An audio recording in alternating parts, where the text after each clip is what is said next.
Comes out of section 3.2, acceleration. So a ball is thrown upward from the top of a building. Its position above the ground is given here with this s equals 6.5 plus 20.5 t minus 4.9 t squared. Turns out those numbers aren't random numbers, but we'll talk about that as we go through this. The vt function is just going to be the derivative of that. Fairly simple derivative to take. I've got 20.5 minus 9.8 t. The derivative of that, dv by dt, is my acceleration function, which is just negative 9.8. So what does this all mean? Well, our acceleration due to gravity is negative 9.8 meters per second squared towards the ground. Our initial velocity is how fast we're throwing this ball upward, which is 20.5 meters per second. Our initial height is just how high we are when time is 0, which is 6.5 meters. So we're on top of a 6.5 meter building. So again, each of those numbers isn't just a random, ingredient. When does the ball hit the ground is just going to be when its position equal to 0.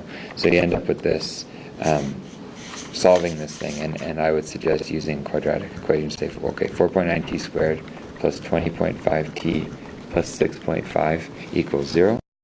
So like many quadratic equations, you end up with two answers here. Time equals 4.47 seconds, or time equals negative 0.296 seconds. Well, we're throwing a ball off a building. It's going to follow a pathway, something like this.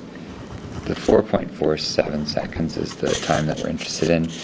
The negative 0.3 seconds basically comes from the fact that this parabola would, have a negative, a piece of it that would come back and touch the axis if you were to graph it, but it has no meaning in terms of this question. The ball was not on the ground negative 0.3 seconds ago.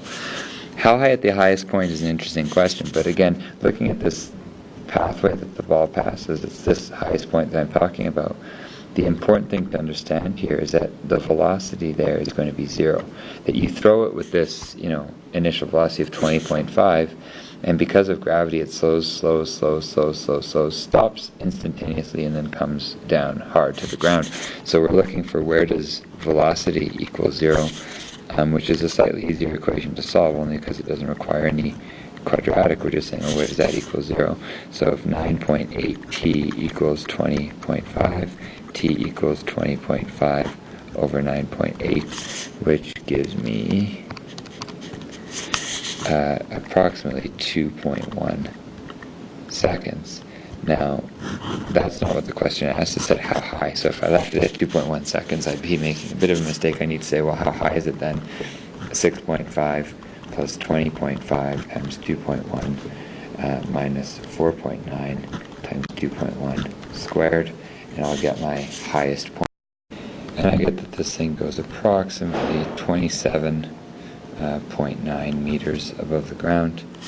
And so it seems plausible if you throw a ball up from a 6.5 meter building, again, assuming no air resistance and everything else, that it'll go up to a height of almost 28 meters.